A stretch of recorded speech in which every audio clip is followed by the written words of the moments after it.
महाशिवरात्रि ऐसा है कि हमारे सनातन धर्म के नियमानुसार भगवान शिव को जलाभिषेक यानी कितने प्रकार से अभिषेक भी है।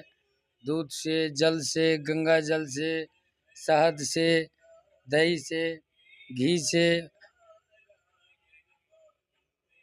और सभी अभिषेकों का अलग अलग फल स्वरूप फल मिलता है।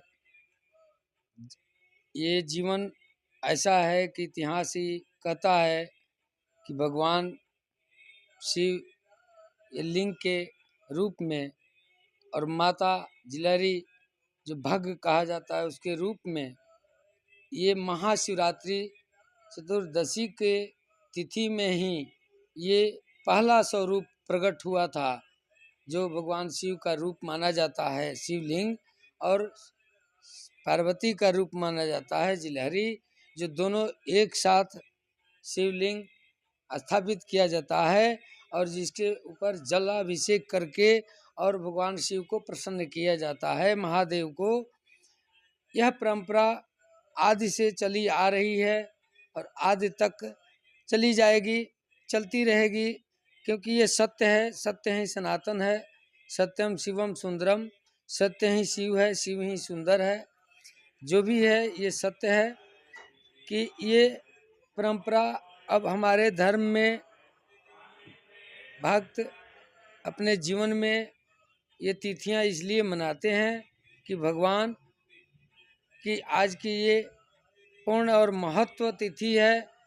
और जैसे हम अपने जन्मदिन के उत्सव में हैं, उससे भी अधिक बढ़ चढ़ के हम भगवान शिव के ये एक जन्म उत्सव के रूप में माना जाएगा। पर भगवान शिव अजन्मा है, वो जन्म और मरण से दूर हैं, उनका जन्म तो होता ही नहीं, पर वो अपने अंश से एक यह शिवलिंग का उत्पत्ति किए थे इस तिथि को, जिससे माना जा सकता है हमारे अंदर श्रद्धा भाव के प्रति कि वो एक जन्म उत्सव भी है। और माता पार्वती जी भी, तो ये भी माना जाता है कि विवाह उत्सव भी है।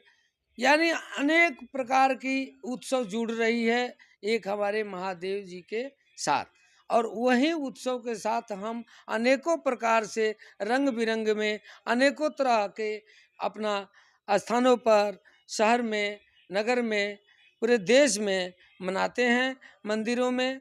और सभी श्रद्धा भक्तों के अंदर होता है कि जो अपने अपने श्रद्धा के अनुसार उस दिन भगवान शिव को प्रसन्न करते हैं, बेलपत्र, फूल, जल अभिषेक करके अपने जीवन को मुक्ति पाते हैं, सफल होने का प्रयास करते हैं कि भगवान शिव महादेव कल्याण करें। यही परंपरा है, जो यही अब आज फिर वह दिन आ चुका है, समय करीब है। जगह जगह सवेरे जागो प्रभात फेरियाँ चल ही रही है।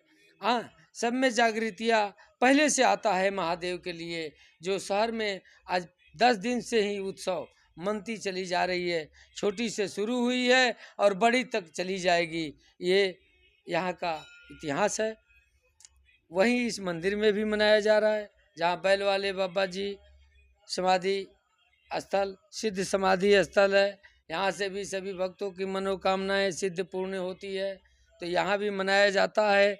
जो इस उपलक्ष्य में श्रीमद् भागवत कथा ज्ञान यज्ञ रखा गया है, जो मंदिर के अंदर सप्ताह चल रहा है, जिसका आज तीसरा दिन है कथे का।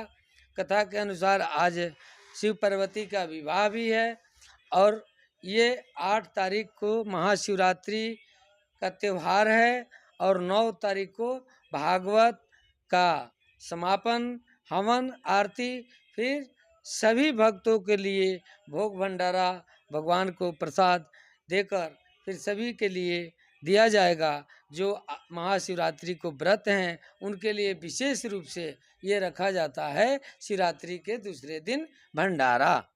ओम नमो नारायण। श्री शिवाय नमस्तुभ्यम। ओम नमो भगवते वासुदेवाय। कृष्णाय वासुदेवाय हरये परमात्मने प्रणत क्लेश नाशाय गोविंदाय नमो नमः। सभी भक्तों की जन कल्याण के लिए सभी भक्तों की प्रतिष्ठा के लिए, सभी भक्तों के आरोग्यता के लिए बैल वाले बाबा शिव मंदिर में ठंडी कुई में श्री अरविंदानंद गिरी महाराज जी के सानिध्य में अध्यक्षता में जो है आज श्रीमद् भागवत का तीसरा दिवस चल रहा है। और जो व्यास कथावाचक के द्वारा जो है अच्छे से अच्छे जो है श्रीमद् भागवत की जो है कथा का श्रवण सभी लोग कर रहे हैं। और इस श्रवण करने से जो है सभी मानवता का कल्याण है।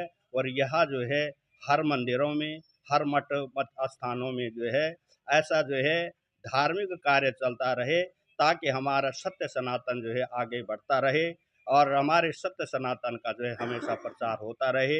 यही पर जो है मैं अपनी वाणी को विराम देते हुए ओम नमो भगवते वासुदेवाय, ओम नमो भगवते वासुदेवाय, ओम नमो भगवते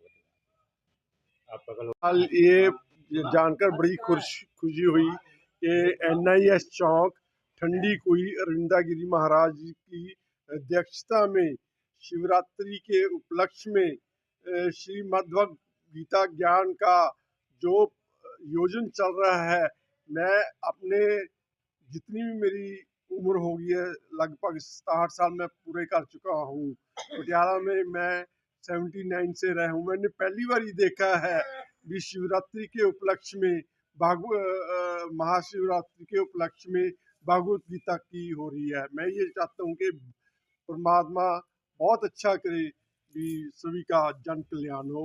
मैं अपनी वाणी को विराम देता हूँ। आप सभी को नमस्कार।